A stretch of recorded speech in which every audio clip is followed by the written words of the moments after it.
السلام عليكم أصدقائي، مرحبا بكم معنا في هذا الفيديو الجديد. في هذا الفيديو سوف نعمل ردة الفعل على الجماهير العربية والجزائرية والسعودية والمصرية ماذا قالت عن مباراة الجزائر ضد النمسا، وهذه كانت ردة فعل الجماهير العربية. الآن أترككم مع الفيديو، فرجة ممتعة.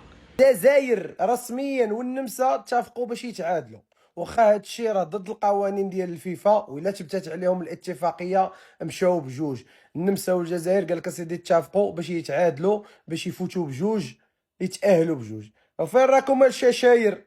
فين راكم حنايا وكنمشينا كاس قطر وكنديناها وحنايا واعرين وحنايا ناكلوا كوره وناكلوا بالون، بقيتوا بالحسابات بالنوامر بالفلوس بالغش. شحال عطيتو فلوس، شحال عطيتو رشاوي، وشحال راكم مدورين مع النمسا باش تمشيو معاهم تعادل؟ اقسم لك بالله لا قوه الحازقه وصدق من قال.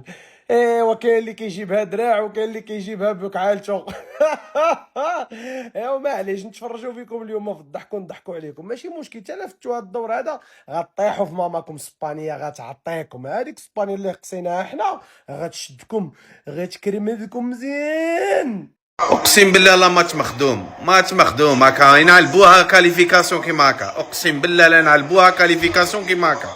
ما كاش يا والله ما عندنا ايكيب، اقسم بالله ما عندنا ايكيب، ما عندنا اونترينور خويا. ما كاش مونديال كيما هكا يتفاهموا بيديروا ماتش اكس، ينعلبوها قلت لك اليميناسيون، ينعلبوها كاليفيكاسيون كيما هكا ينعلبوها. الماتش ده متفقين عليه، منتخب الجزائر متفق مع النمسا على التعادل وان ما حدش يكسب التاني. اصلا ما تقنعونيش مستحيل. هو التعادل يخدم الاثنين. التعادل بالنسبه لمنتخب الجزائر هصعد في المركز الثالث، وده افضل من المركز الثاني. وانا شرحتها لك، اروح العب سويسرا بدل ما اروح العب المنتخب الاسباني، فهو عايز يتعادل. ما تكذبش يا اخو، هدر الصح. كي ماركا محرز البيت الثالث ضاقت لك ولا ما ضاقتلكش؟ كي غاليزاو النمسا فرحت، شفتك باللي فرحت كامل. فرحت اقسم بالله العلي العظيم يا خاوتي، كي شفت باللي عوار دخل بيها هكذاك وماركاها محرز تماك سينيد. ماتش مخدوم، عيني عينك شريكي من الاخر، شبك ونشبك. انت ماركي وانا نقالي غير مساكن هذوك تاع ايران. شافوا البيت تاع محرز الثالث هذاك ناضوا وكاليفي في الجيري، ويجيهم كان بيض هذه الخطره فرطاس النمساوي اللي يجرح ويداوي. بعد مؤامره خيخون الان نرى اتفاقيه كانساس بين الجزائر والنمسا. فضيحه وعار على الشعب الجزائري، فضيحه ما تليقش بالجزائريين. ايه ده؟ انتهت المسرحيه بنتيجه ال3-3، مسرحيه منتخب الجزائر ومنتخب النمسا، لان ما ينفعش تقول عليها مباراه لانها مسرحيه خلصانه بالاتفاق. تخيل احنا في 2026 وفي بطوله بحجم بطوله كاس العالم ومباراه بتخلص بالاتفاق، مسرحيه شكلها بايخ قوي في ارض الملعب. نفسي اعرف ايه مصلحه منتخب الجزائر ان ايران تودع البطوله؟ كنت تلعب واكسب وتقدر تكسب النمسا. على فكره انا مبسوط جدا لصعود الجزائر، بس بصراحه ما عجبنيش اللي حصل في مباراه خلصانه بالاتفاق وباينه قوي، يعني باينه اللي ما بيشوفش شايف ان انتم متفقين انكم تخلصوا المباراه بالتعادل. النمسا تسجل، الجزائر تسجل، النمسا تسجل، الجزائر تسجل، لحد ما خلاص المباراه في ال2-2، وكله باين، يعني كله واضح قوي ان هم بيمشوا مع بعض كره في نص الملعب، وما عندهمش اي مشكله ان المباراه تنتهي بالتعادل. عشان الجزائر تخطف هدف في الدقيقه 94، خلاص فاضل دقيقه والمباراه تنتهي، كله قال لك بس هو ده الصح، العب واكسب، ما تتفقش، ما تخلصش المباراه بالاتفاق. احنا بنلعب عشان نستمتع، هي مش مصارعه. ده الواحد كره المصارعه لما عرف ان هي بالاتفاق، فمباراه كره القدم تبقى بالاتفاق. فخلاص قلنا الجزائر هتفوز وتصعد وايران تصعد معاها وتبقى الامور زي الفل. ما عنديش مشكله في صعود او خروج ايران، انا بس بحب اللعب الفير واحب اللعب النظيف، فكان نفسي عادي اللي يستحق يصعد. فالجزائر كانت هتكسب وايران كانت هتصعد، تبص تلاقي النمسا بتتعادل، الجزائر بتسموه كره تعادل. ايه ده؟ لا والله لازم اقول رايي. لا والله واقفه هنا. واقفه هنا. مبروك للمنتخب الجزائري والشعب الجزائري الشقيق، ومفيش اي حاجه. بس انا شايف ان ايران ظلمت. معلش، في منتخب كان ممكن يكسب التاني النهارده، 100%. في منتخب كان ممكن يكسب التاني النهارده. انا بقول رايي يا باشا حبايبي، انا بقول رايي. انا اسف، ايران ظلمت. معلش، ايران ظلمت. الناس دي لها حق. وهياخدوه بقى معايا، ياخدوه ازاي؟ بس حاجه مهمه جدا، الهدف الثالث للمنتخب الجزائري. يعني طبعا لو سالت اي مشجع جزائري يقول لك احنا عايزين يجي فينا جون عشان نلعب سويسرا ما نلعبش اسبانيا. معروفه يا حبيبي الحب يا قلب القلوب. فالدنيا فاتحه كده واللعيبه في كده، يعني في يعني شويه كده، شويه حاجات كده غريبه وحاجه صفر يا حبيبي، صفر يا حبيب قلبي، الماتش خلص. يا ولاد الذين متفقين، اقسم بالله متفقين. انت متخيل رياض محرز غدر بيهم في الدقيقه 93، رد عليهم في الدقيقه 96. لعيبه الجزائر بتتفرج على الجول الثالث وهو بيدخل فيهم، قال لك مش مهم. جمهور الجزائر فرح ان النمسا جابت الثالث، قال لك لا، قابل سويسرا احسن ما قابل اسبانيا. فضيحه جديده في كره القدم. هما متفقين يا جماعه، ما تقولوش غير كده، متفقين. ده يجيب يتقدم، التاني يرد عليه، ده يتقدم يرد عليه. ولكن مبروك للجزائر الصعود الى دور 32. مبروك لكل الشعب الجزائري. كده الجزائر ستواجه سويسرا، والنمسا ستواجه اسبانيا، وايران خارج المونديال. مبروك لكل الجمهور الجزائري الفوز والصعود الى التعادل والصعود الى دور 32.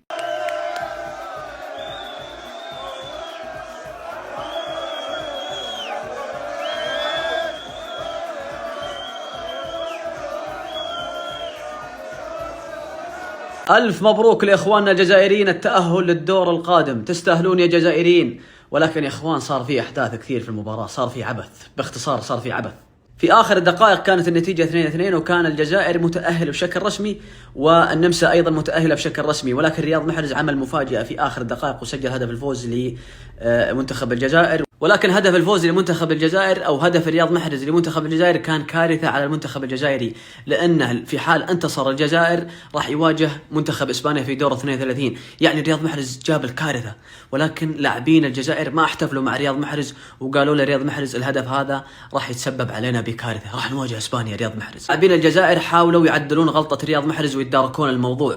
أعطوا الكرة للنمسا عشان النمسا تسجل التعادل، وعشان يواجهون سويسرا في دور 32 ويصبح مسار الجزائر سهل.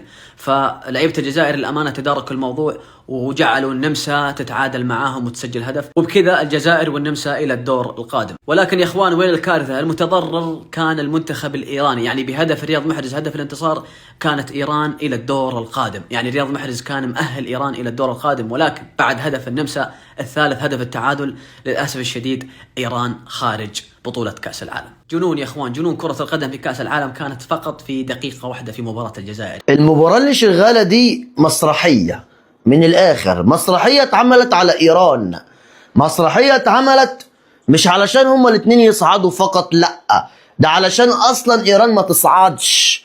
مسرحية ممكن يكونوا واخدين أوامر من أمريكا أنهم يتعادلوا عشان إيران ما تصعدش، الله أعلم. ممكن الجزائر تكون دفعت فلوس للنمسا علشان خاطر يتعادلوا ويصعدوا ويصعد معاه الجزائر، الله أعلم. لكن اللي احنا شايفينه ده دي مسرحية، والله العظيم مسرحية.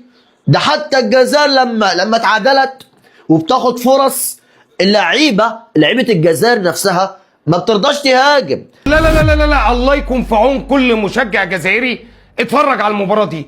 يا اخي مباراة مجنونة، مباراة توتر اصحاب الاعصاب الباردة، ما بالك المتقلقين بزاف زي حالاتي. شفنا النهاردة كل السيناريوهات، شوية رانا صاعدين، رانا مودعين، رانا مش فاهمين وش كاين قسما بالله العظيم.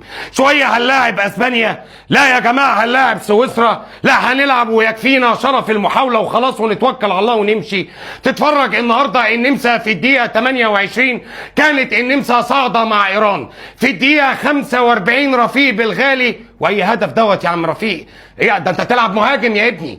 ظهير ايمن ايه؟ يلم واحد ويلم اتنين وبيساهم في الهدف رياض محرز وبيسجل هدف جميل. يجي في الدقيقة 55 الغدر النمساوي يا عمي بنبوط.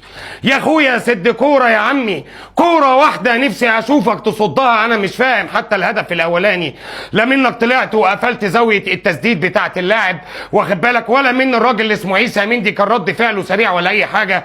ويجي الهدف الثاني في الدقيقة 55 ويجي رياض محرز، نفس الرياض محرز بعرضية من حسام عوار بيسجل هدف التعادل. ولقينا في الدقيقة 70 حبايب، وكأن الجزائر بتقول للنمسا هتسجل هنسجل، هتضرب هنضرب، هتلعب على التعادل تبقى حبيبي وهنسالك الفضيحة بتاعت خنخون بتاعت 82 ومر عليها 44 سنة.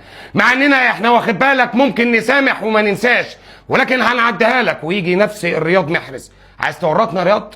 عايز تخلينا لاعب اسبانيا رياض؟ بيني وبينك انا ما فرحتش بالهدف، ما كانت ماشيه كويس يا عم رياض.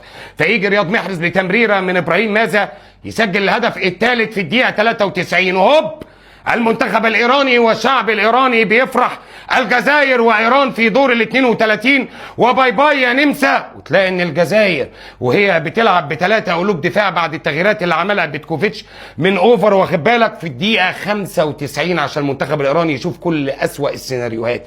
بيسجل المنتخب النمساوي وبيصعد منتخب الجزائر مع النمسا لدور ال 32. طبعا انا عارف ان انت هتطلع المحقق كونان اللي جواك. المباراه مخدومه يا عم علي، الفرقتين متفقين، المباراه مبيوعه. اقول لك مفيش مشكله يا عم، انا مصدقك يا سيدي، انا مش هناقشك اهو ومش هتخانق معاك ولا اي حاجه، ولكن انا اهم حاجه عندي ان منتخب الجزائر صعد لدور ال 32 للمره الثانيه في تاريخه بعد 2014، وان شاء الله المنتخب الجزائري قادر ان هو يطيح بالمنتخب السويسري. شفنا كل حاجه جميله النهارده يا اخوانا، شفنا ثقه من اللعيبه ودي رقم واحد. هتقول لي احنا استحوذنا نوعا ما في المباراه، الاستحواذ ما كانش مؤذي قوي، ولكن اللعب على التحولات بالنسبه للمنتخب النمساوي كان بيلعب كورات عموديه كانت بتسبب ضرر على المنتخب الجزائري. ولكن شفنا النهارده كل حاجه، شفنا الراجل شايبي فارس شايبي بتمريراته اللي كانت بتكسر الخطوط، شفنا ابراهيم ماذا. ايه المتعه يا ابني دي وايه الحلاوه دي وايه الجمال ده؟ طول المباراه بقول يا رب يفضلوا يباصوا لابراهيم ماذا، ايه المراوغات وايه الثبات ده مع ان الراجل سنه صغير وكل حاجه. شفنا النهارده رياض محرز بيلعب ماتش عمره، جناح وشويه يدخل في العمق وشويه لاعب حر. شفنا النهارده رفيق بالغالي، انا بقول لك يا رفيق العب مهاجم، اسمع مني. امين جويري النهارده كان مختفي وكان متراقب وكان ليه ادوار تكتيكيه بيسحب قلوب الدفاع وكل شيء، ولكن شفنا النهارده مباراه كبيره قدمها حسام عوار على ناحيه الشمال، وحجام النهارده اللي كان وينج باك، والراجل اللي اسمه بن طالب يا جماعه ما حدش ينساه. الراجل ده غطى نص الملعب لوحده، والراجل ده هو سبب من اسباب ان منتخب الجزائر كسب معركه نص الملعب. واحفظ الاسم ده كويس، الراجل اللي اسمه بن طالب عمل النهارده مباراه كبيره جدا جدا جدا. وصلنا أصدقائي إلى نهاية الفيديو. إذا أعجبكم هذا الفيديو وهذا المحتوى لا تنسى دعمنا بزر الاشتراك ولايك وتعليق محفز للاستمرار. شكرا على المشاهدة، ألقاكم في فيديو جديد إن شاء الله، مع السلامة.